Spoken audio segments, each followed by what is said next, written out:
Aujourd'hui, on va parler du sport national des célébrités.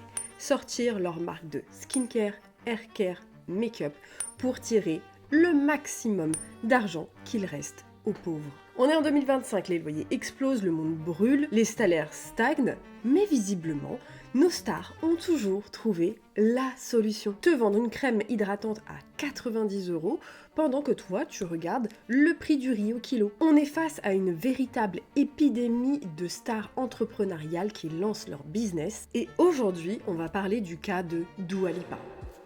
Les Parisiennes, je viens vous voir. Et pas pour n'importe quoi. Le dimanche 7 décembre, je serai avec J à Paris du côté de Mix Beauty pour une journée entièrement consacrée à tes cheveux, à ta confiance en toi et à toutes les questions que tu as jamais osé me poser. C'est vraiment une journée imaginée pour toi. On va parler texture de cheveux, hydratation, nutrition, routine minimaliste vs maximaliste, les erreurs qu'on a toutes et toutes fait pour une routine curly hair et bien entendu, comment comprendre ces boucles sans se prendre la tête. Le matin et l'après-midi, il y aura 2 ateliers ultra intimistes avec 25 personnes maximum. On va pouvoir se retrouver ensemble, discuter, papoter, mais surtout, on va faire une mini-conférence où on va rentrer dans le concret. Comment lire tes cheveux, trouver une routine capillaire qui dure sur le long terme, comment avoir les bons gestes, les bons produits, et ensuite, il y aura une démonstration en direct pour que tu puisses voir, comprendre et poser toutes tes questions. Si tu veux participer à un de ces 2 ateliers, n'hésite pas à aller dans la billetterie directement en barre d'infos. Et entre ces 2 ateliers, on ouvre les portes façon meet and greet. Vous allez pouvoir venir discuter avec moi, poser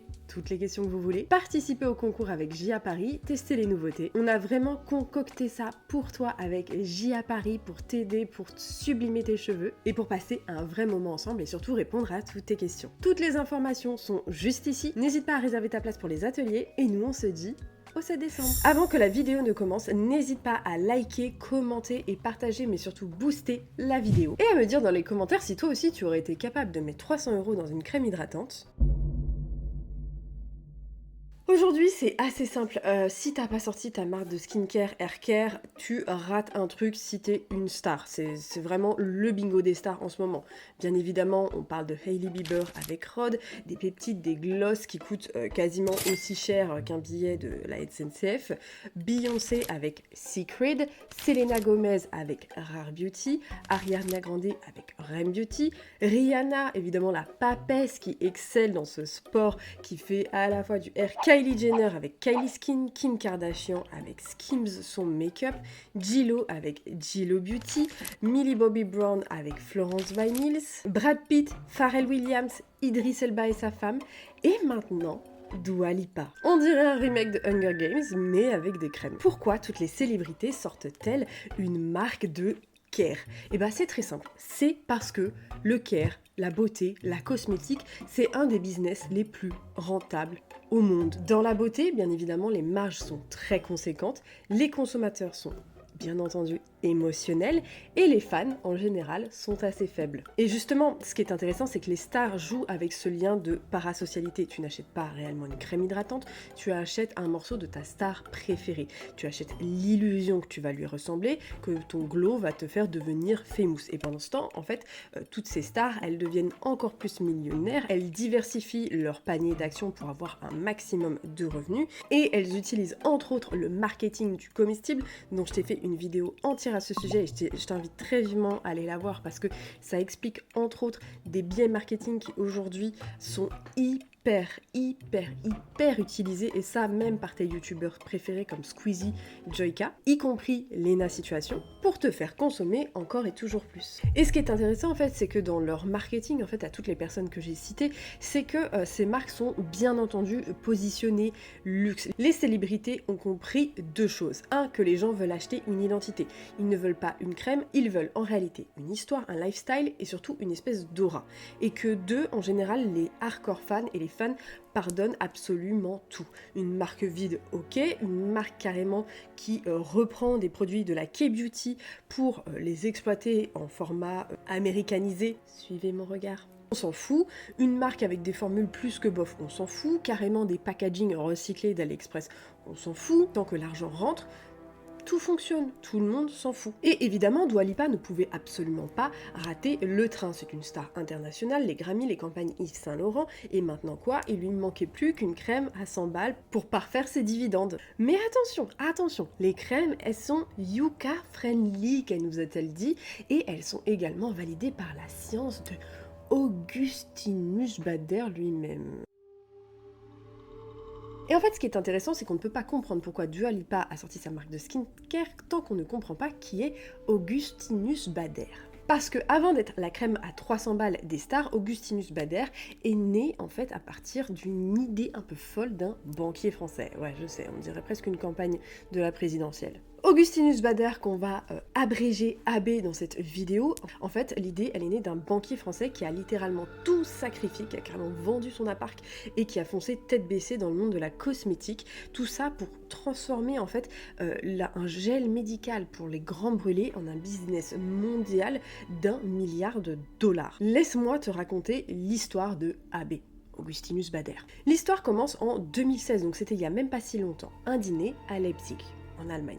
Un banquier français, Charles Rosier, discute avec un professeur allemand, un spécialiste des grands brûlés, Augustinus Bader. Sur la table se passent visiblement les photos d'une petite fille brûlée au 3e degré. Bon, déjà chelou, le début de la story time, mais je ne fais que rapporter les propos.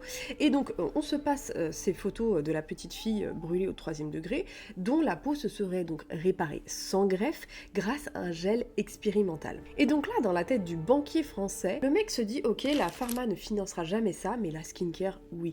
Et donc c'est là où le moment où carrément le storytelling prend une ampleur pas possible. Le fameux banquier Charles Rosier, il vend carrément son appartement à Londres pour financer un prototype de cette crème cosmétique. C'est finalement un banquier fou, comme celui qu'on a actuellement comme président, et du coup transforme ce gel médical en une crème scientifique. On y met à l'intérieur un complexe breveté, le TFC8, vendu comme un GPS en fait pour réanimer tes cellules souches dans ta peau. Et visiblement ça fonctionnerait parce que ça serait révolutionnaire, parce qu'il y a des études scientifiques publiées, mais surtout ça fonctionne parce que l'histoire elle est tout bonnement incroyable, les packagings sont très beaux, et surtout les célébrités tombent littéralement amoureuses de cette marque. Parmi elles, Victoria Beckham, Brad Pitt, Courtney Cox, Demi Moore, Bobby Brown, qui arrivent ensuite pour compléter le tableau. Et résultat, en 2018, 7 millions de ventes, et en 2024, 140 millions, et aujourd'hui, la valorisation est à 1 milliard de dollars. Un miracle du coup pour les investisseurs, mais surtout pour notre cher banquier, mais une catastrophe pour ton livret A.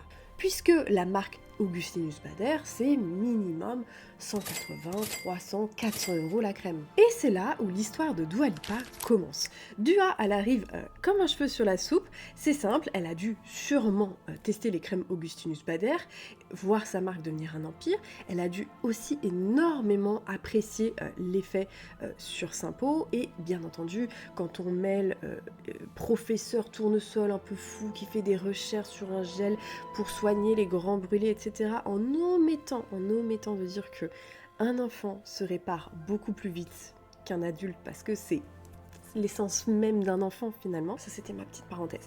Visiblement, elle a été convaincue par les produits AB et tout Hollywood visiblement. Si on arrive à être convaincu par un professeur qui n'a que très peu de visibilité, alors que quand on est une star avec une fanbase de 80 millions de personnes, bien entendu qu'on pourra vendre une crème avec cet engagement scientifique qui nous a convaincus. Ce qui est particulier avec les crèmes AB, c'est que AB en fait finance réellement la recherche médicale. En fait, 5 à 10% des ventes sont reversées directement à une fondation qui aide les personnes qui sont grandes brûlées. Donc bien évidemment, quand tu achètes une crème à 300 €, tu te dis, bon bah écoutez, il y a 30 balles par crème, ou un peu plus, qui partent directement dans la recherche, donc forcément c'est un argument feel good, c'est un argument d'achat, ça sonne scientifique, ça sonne éthique, c'est bankable, ça te donne en fait une raison de donner encore plus d'argent, puisqu'en fait tu fais un don pour la science, tu fais un don pour les gens qui n'ont plus de peau. Et en fait ça a tellement bien marché comme marketing que les stars s'y sont penchées d'un petit peu plus près. Et là je pense notamment à certaines qui sont venues frapper à sa porte, puisque lorsqu'on entend parler de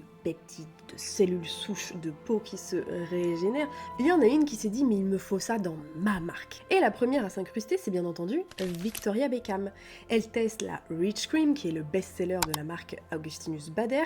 Elle fond, et là je pense qu'elle appelle carrément Augustinus Bader lui-même.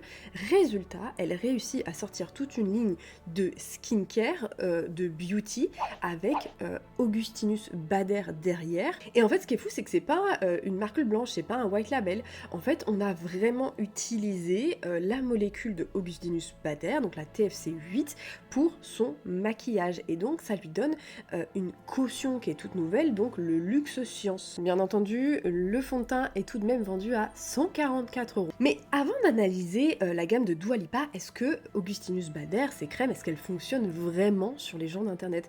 Qu'en disent les gens d'internet? D'ailleurs, toi, est-ce que tu as testé cette marque? Et si jamais tu as testé Augustinus Bader, n'hésite pas à me dire ça dans les commentaires pour que la communauté puisse se rendre compte de l'efficacité ou non de ces personnes.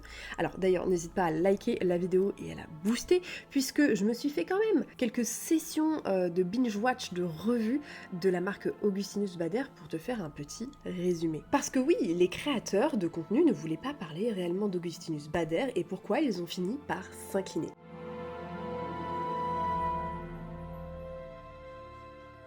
On va être honnête 2 minutes, Augustinus Bader, c'est typiquement le genre de marque que une personne lambda n'a pas vraiment envie de tester sur YouTube. Pas par snobisme, mais plutôt par instinct de survie financière finalement.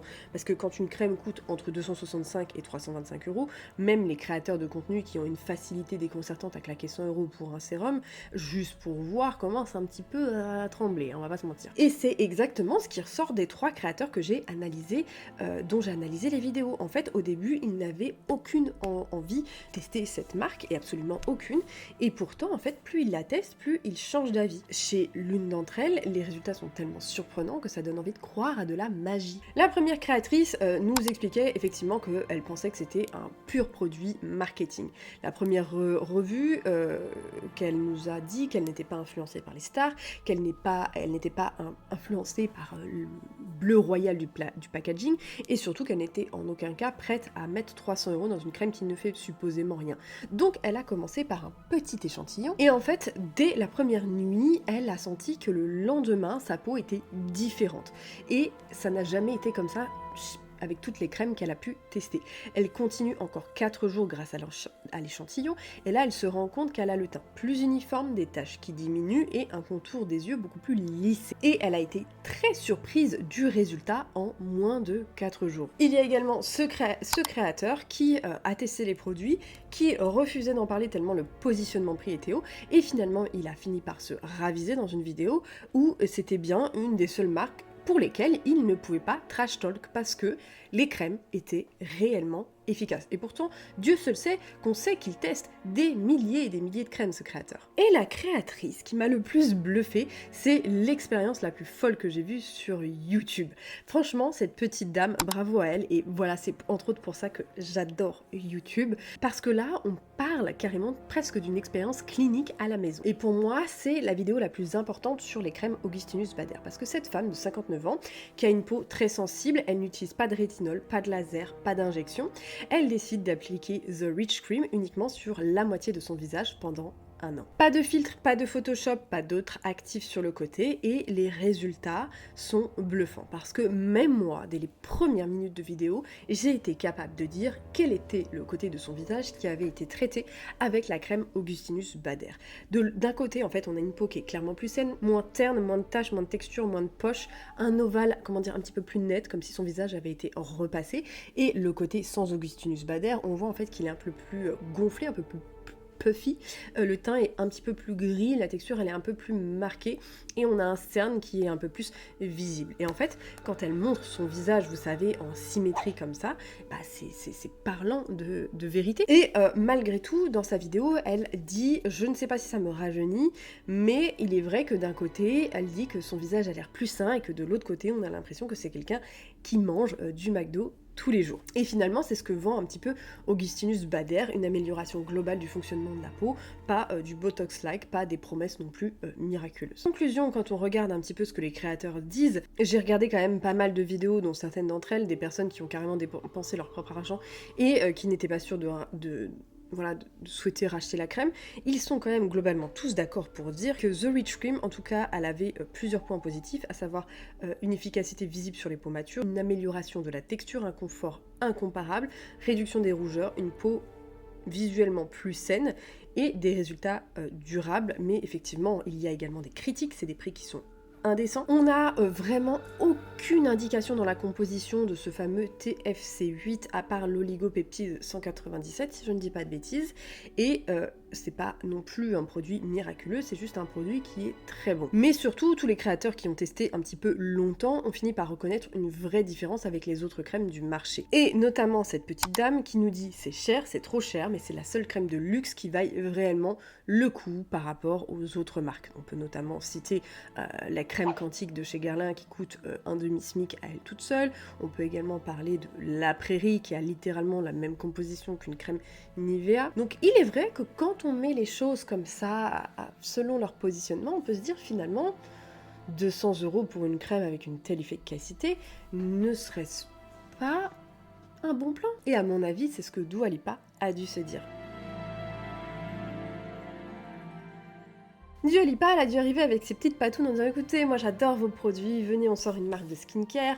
Le banquier fou, là, il lui disant allez, vas-y, on va engranger l'argent, on va faire de la recherche, vas-y, envoie.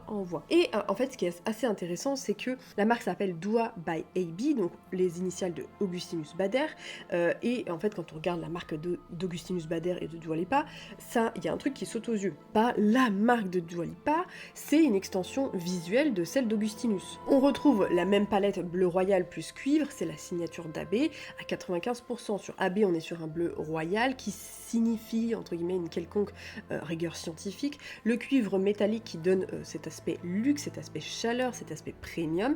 Et la marque de Dua, c'est ce même bleu saturé, ce même cuivre métallisé, mais on est plus sur ce côté cuivré. Et c'est vraiment cette ambiance clinique chic. Et là, c'est vraiment pas de l'inspiration, c'est ce qu'on appelle du brand continuity. La gamme de Dua, elle a été designée pour que ton cerveau se dise d'une façon un petit peu spontanée ah mais en fait c'est comme la marque d'Augustinus Bader mais en moins cher, parce que c'est une stratégie marketing redoutable. Vous savez aujourd'hui la mode est au dupe, tous les créateurs de contenu, que ce soit dans la beauté, dans la parfumerie, dans le skincare, on est tous à la recherche du dupe, on est tous à la recherche de produits moins chers étant donné la conjoncture actuelle que je t'explique justement dans ma vidéo sur la foodification. Et en fait ce qui est intéressant c'est qu'avec ces stratégies marketing ça rassure, ça crédibilise et en fait ça permet également d'asseoir cette légitimité. On reprend même les mêmes silhouettes de flacons, ce truc un petit peu arrondi, minimaliste, même les sites sont quasiment presque les mêmes. Visuellement c'est du Augustinus Bader remixé par Dua Lipa, n'est-ce pas? Et d'ailleurs ce qui est assez marrant, c'est qu'on voit l'inscription du fameux complexe énorme TFC5, TFC8, et c'est là le détail le plus stratégique. Chez Augustinus Bader, l'ADN en fait elle repose sur ce fameux TFC8, leur complexe ultra breveté dont on n'a pas plus d'informations que ça qui permettrait de retendre les cellules souches, etc. Alors que Dua Lipa, on nous parle de TFC5, affiché en énorme sur les packaging. Et ce qui est intéressant, c'est qu'également sur un des packaging, on voit écrit en gros le mot supercharged, un mot choisi pour créer l'illusion d'une puissance supérieure. Pensez que ça contient plus d'actifs, que c'est plus concentré, que c'est plus puissant qu'Augustinus Bader et qu'il va presque charger ta peau en énergie. Alors que face à Augustinus Bader, on est plutôt sur TFC8, Cellular Renewal, des choses un peu plus standard finalement, un peu moins qui font rêver. Et en fait ce qu'il faut comprendre c'est que Dua Lipa, elle s'adresse pas à la même clientèle que Augustinus Bader. Elle s'adresse bien évidemment à la Gen Z, les early adopters, et elle utilise également le marketing émotionnel des fans. Au niveau du positionnement prix, parlons-en, le nettoyant à 38 €, la crème à 70 € et le sérum à 78 €. Donc on est dans une zone vraiment parfaitement calculée, c'est le cas de le dire. On n'est pas dans un extrême luxe comme Augustinus Bader avec ses crèmes à 300 €. On n'est pas non plus sur une entrée de gamme, mais on est sur quelque chose qui semble accessible comparé à Augustinus Bader, mais qui ne l'est pas pas réellement, 80 € pour un sérum. Bon, il se peut qu'effectivement il y ait d'autres crèmes, d'autres trucs, voilà, qui soient tout aussi onéreux chez Sephora, mais on va dire que pour le commun des mortels, 80 € pour une crème, ça commence à tirer un petit peu niveau porte-monnaie. Et en fait, Dua Lipa, ce qu'il faut comprendre, c'est que c'est pas vraiment une marque purement indépendante. En fait, Dua Lipa, elle est là pour créer une porte d'entrée dans l'écosystème de la marque Augustinus Bader, pour permettre aux personnes qui vont tester la marque de Dua Lipa d'un jour switcher sur Augustinus Bader. Dua, elle crée tout simplement un pont dans le visuel, dans la couleur, la typographie, le design. Dua Lipa est une continuation directe de la marque d'Augustinus Bader. Bon, on l'a bien compris, les crèmes de Augustinus Bader sont absolument miraculeuses, elles seraient hyper bien, des rides qui seraient lissées, des taches complètement atténuées, un visage beaucoup moins puffy, des textures beaucoup plus homogènes. Et forcément, on va tous se poser la même question, est-ce qu'on peut avoir les mêmes résultats que la crème Augustinus Bader sans vendre un rein? Et c'est là que Dua Lipa arrive avec le même marketing, les mêmes promesses, avec cette même science. Mais qu'en disent les compositions? C'est ce qu'on va voir maintenant. Quand on regarde la composition d'ailleurs du nettoyant, et c'est là où les choses deviennent hyper intéressantes. Parce que le nettoyant AB dans sa version originale repose finalement sur une structure assez simple. Des tensioactifs qui sont doux, dérivés de la noix de coco, des mélanges d'alcool gras pour la texture, puis un combo d'actifs connus, la niacinamide, des acides aminés, des peptides, les extraits végétaux. C'est un nettoyant qui, ma foi, doit être très bien, mais pas révolutionnaire, comme l'ont déjà expliqué certaines créatrices de contenu. Et maintenant, analysons celui de Dua Lipa. Et là, attention, c'est quasiment le même squelette. On va retrouver exactement le même trio de base, le sodium cocoïl isotiénate, le sodium cocoïl glycinate et le glycol distérate, qui sont des agents lavants doux, non irritants, parfaites pour une mousse crémeuse. Et vraiment, quand on regarde la composition, elle est à 80% similaire. On va retrouver énormément d'ingrédients en commun, comme la glycérine, le propanédione, l'arachidyl alcool, le cétéaryl alcool. Et les seuls endroits où il y a une différence, c'est au niveau des acides aminés, dont l'oligopeptide 177, qui est un peptide signature de Augustinus Bader, et Dua Lipa, elle n'a pas exactement les mêmes peptides. À la place, on a un bouquet d'actifs qui est, ma foi, relativement bien.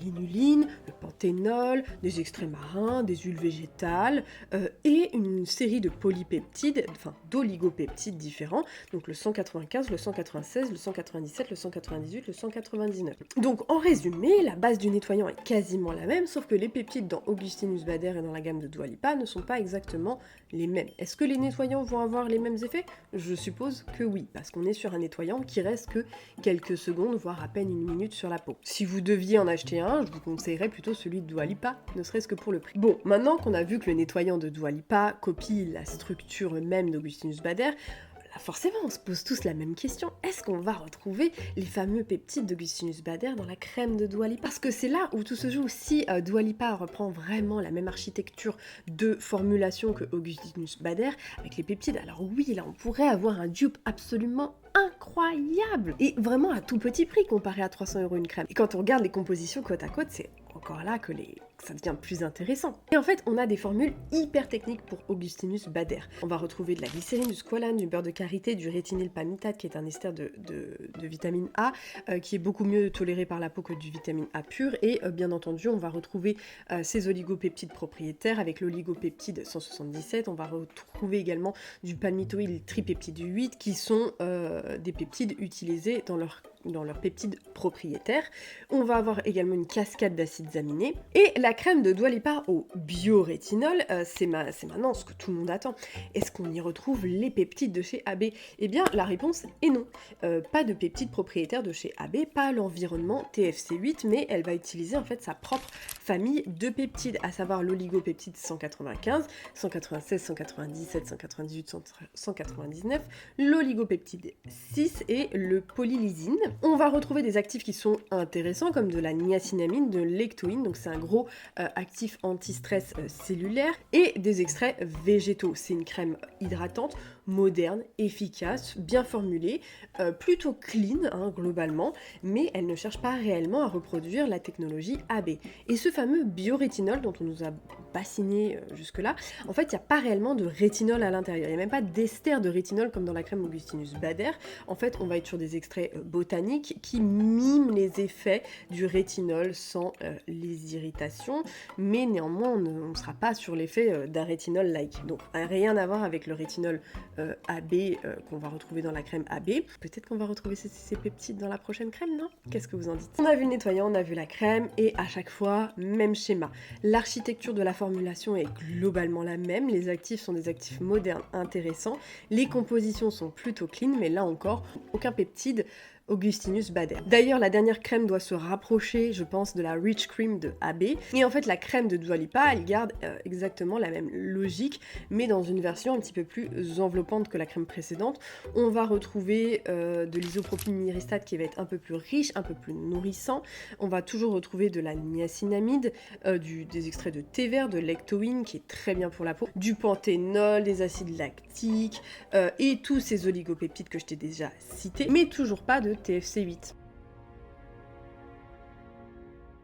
En conclusion, quand tu regardes la collaboration de Dua Lipa avec Augustinus Bader, avec un petit peu de recul, tu vois très vite que c'est finalement qu'un moyen de rentabiliser encore plus la machine Augustinus Bader et de te donner un espèce de AB dupe pour moins cher. Aujourd'hui, côté Augustinus Bader, tu vas retrouver le complexe TFC8 avec un oligopeptide 177 et un palmitoïde tripeptide 8 avec des céramides et également une huile végétale qui serait allergisante. Alors ça, j'ai pas trouvé des sources, mais il y a effectivement quelques personnes qui de Saint-Simbre, de Sicimbre, j'arrive pas là, non j'ai oublié, de Saint-Cibre, qui serait une huile issue d'un crucifère, enfin bon bref, une huile végétale qui est présente dans les soins Augustinus Bader. Et en fait, du côté Dua Lipa, tu vas retrouver le TFC5, un autre cocktail de peptides, à savoir l'oligopeptide 185 à 199, l'oligopeptide 6 et de la polylysine. Et donc si même dans le storytelling on nous parle de technologie Bader, et y compris d'ailleurs dans le nom de la marque qui s'appelle Dua by AB, ce n'est pas la même technologie que dans les crèmes d'Augustinus Bader à 300 €. C'est une version dérivée, un peu plus pop, qui permet de capitaliser sur l'image et la sympathie d'Augustinus Bader et de rendre la techno, on va dire, un petit peu plus accessible, sans pour autant cannibaliser la Rich Cream de Augustinus Bader. Et en fait, il y a un détail légal que je trouve très intéressant, dont je vous ai pas parlé en début de vidéo pour que vous restiez, hein, c'est pour le watch time que j'ai fait ça. Le TFC8 avec le petit R, c'est une marque déposée officiellement dans un registre de marques. On a passé toutes les étapes administratives. Le TFC5 avec le TM, c'est juste on revendique ce nom comme marque. C'est pas encore enregistré, le TM ne prouve pas d'ailleurs que le dépôt a été accepté, c'est plus une revendication, un trademark, et c'est pas, il me semble pas que ce soit lié à un brevet. Corrigez-moi si je me trompe en commentaire, mais c'est pas la même chose. Pourtant, ils l'ont appelé quasiment pareil. Est-ce que ce sont de mauvais produits? Pour moi, franchement, non, les compos sont relativement clean, les textures ont l'air pensées et pour être plaisantes, pour être efficaces, pour pas avoir une routine en 56 000 étapes. Le prix reste néanmoins élevé, aspirant au luxe forcément. Donc pour quelqu'un qui rêve un petit peu d'Augustinus Bader dans sa salle de bain sans pour autant dépenser 300 €, ça peut effectivement cocher des cases. Maintenant, est-ce que c'est tout aussi efficace que la crème d'Augustinus Bader? J'ai néanmoins quelques doutes à ce sujet. Et est-ce qu'on est sur la même base en termes d'innovation que Augustinus Bader? Je ne pense pas du tout. Et surtout, dans le temps, je pense qu'il y a un énorme risque de banalisation. Les fameux peptides miracles qui suivent en fait toujours le même cycle, d'abord réservés à une certaine marque, puis après ils vont être licenciés à plusieurs partenaires, et puis ensuite ça va être copié et on va retrouver en fait cette technologie qui redescend comme à chaque fois dans des sérums beaucoup plus pointus, mais qu'on pourra trouver peut-être à 20-30 € d'ici peut-être 1, 2, voire 3 ans. Je ne sais pas ce que tu penses de cette sortie de Dua Lipa, je ne sais pas d'ailleurs si la marque a vraiment bien fonctionné, parce que j'ai l'impression que quand on regarde les revues sur TikTok ou l'Instagram de la marque, j'ai pas l'impression que ce soit vraiment une marque qui a a reçu un accueil absolument fantastique. J'ai même plutôt l'impression que les gens s'en foutent un petit peu. Et c'est dommage parce que pour le coup, je trouve la marque tellement mieux construite que celle d'Hailey Bieber. Voilà, je le dis. Je suis pas spécialement fan de Dua Lipa, mais pour le coup, je trouve que il y a un vrai intérêt, une vraie formulation, même si c'est pas les mêmes peptides qu'Augustinus Bader. J'ose espérer que ce soit des crèmes qui soient néanmoins efficaces. Cela dit, ça a l'air d'être marketé également pour des peaux un petit peu plus jeunes, ce qui me paraît logique. Cependant, visiblement, les personnes qui ont de l'acné, qui ont testé Augustinus Bader, en seraient également très satisfaites. Personnellement, j'ai pas le budget pour claquer 300 € dans une crème, même si je vous avoue, au vu des résultats, je serais très curieuse de le faire. Voilà, je vous le dis. Ça me donne envie, voilà, ça m'a hypé en fait sur la marque Augustinus Bader, et je pense sincèrement que c'était la volonté du banquier fou qui a refourgué son appart là, pour ça. Je pense que c'était ça, créer de la hype. En tout cas, si vous avez aimé cette vidéo, n'hésitez pas à liker, commenter, booster et à me rejoindre sur Instagram pour vous tenir au courant de toutes les nouveautés beauté, et moi je te dis à très bientôt dans une prochaine vidéo.